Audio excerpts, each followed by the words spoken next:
All right, so let's talk about the big numbers in retirement. 1 million, 2 million, maybe even $3 million. We hear these milestones all the time, right? But have you ever stopped to think about what they actually get you? What kind of lifestyle does that number on your statement translate to? Because as we're about to see, the reality can be way different than you might think. Let's dig in and break it down. Okay, first things first, we've got to get this core idea down. It's not just about the giant number in your account. That's only half the story. The real magic is in how you turn that big pile of cash into a steady, reliable paycheck for the rest of your life. That structure, your income architecture, that's everything. It's the whole ballgame. And you know, what's really wild is how this plays out in real life. This slide just nails it. You've got one household with a $3 million portfolio that's just leaking money. 48 grand a year gone to taxes and surcharges. Ouch. But then, look at this other household. They start with way less, retire at 55, and still grow their portfolio to over 3 million. This isn't some kind of financial wizardry, it's just the difference between having a smart design versus just, well, going with the flow.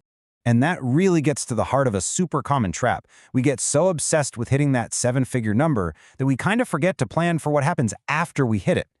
The real win isn't just having the highest score in the savings game, it's designing a life you'll actually love, one that's sustainable long after those paychecks stop. So let's kick things off with that classic goal, $1 million. For a lot of people, that number sounds like the ultimate finish line. But what kind of lifestyle, what kind of income does it actually buy you? To figure that out, we've got to start with the famous 4% rule. It's a pretty simple rule of thumb. Your first year of retirement, you pull out 4% of your portfolio. It's a solid baseline for sure, but it's really important to remember it's not some unbreakable law. Think of it as a starting point for the conversation. So if we apply that 4% rule to our $1 million portfolio, that gives you $40,000 a year. Now you add in the average Social Security check, call it $24,000, and you're looking at a starting income of 64 grand a year before taxes. Now, is that enough? Well, that totally depends on your lifestyle and, of course, where you live. But here's something that most of those online retirement calculators just totally miss. Your spending isn't a flat line. Not at all. Research actually shows that as we get older, we tend to naturally spend less and less on things like travel and big hobbies. And that simple fact, it's huge because it opens up the door for way more flexible and, honestly, more realistic strategies. And this leads to a really cool approach called the glide path. Instead of being stuck with a rigid 4%, what if you started a little higher, maybe 5% or even 6%? This gives you way more cash for those early go-go years of retirement. You know, when you're full of energy, traveling the world and tackling all those hobbies. You're basically front-loading the fun, knowing that your spending will probably ease up later on. It's just smart, aligning your money with your energy. Now, this is where things get really powerful.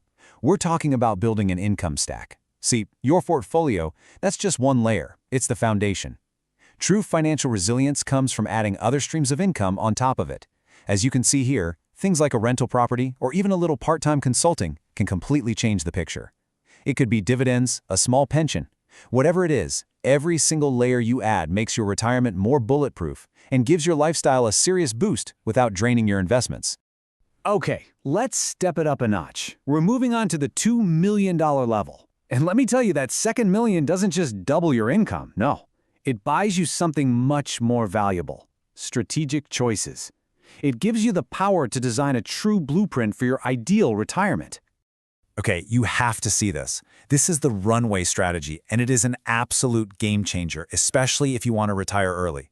So picture this. You retire at 55 with $2 million. You split it up. You create a smaller bucket, your runway fund, to live on for the next 10 years. And the bigger chunk, your core portfolio, you don't touch it. You just let it sit there and grow. So let's watch how this unfolds over your freedom decade. From age 55 to 65, you are paying your bills, you're traveling, you're living your life, all from that runway account. And all the while, the rest of your money is just working its tail off for you in the background. Then, when you hit 65, you bring it all back together into one big portfolio for the long haul. And here's the payoff. It's incredible. While you were out there living your best life for 10 years, that freedom decade, your main portfolio was just quietly humming along in the background, untouched. And thanks to the sheer power of compounding, even after you spent that entire runway fund, your total nest egg has grown to right around $3 million. I mean, think about that. You retired early, and you ended up with more money than you started with. Now, that is what strategic design looks like in action. The other huge lever you can pull at this level is timing your Social Security. Yeah, you can grab the money at 62, but look at the difference if you wait. Waiting until you're 70 can boost your yearly benefit by more than 75%. I mean, for anyone with a history of longevity in their family, delaying is seriously one of the best financial moves you can make. It's like a guaranteed return. All right, let's level up one more time and talk about $3 million.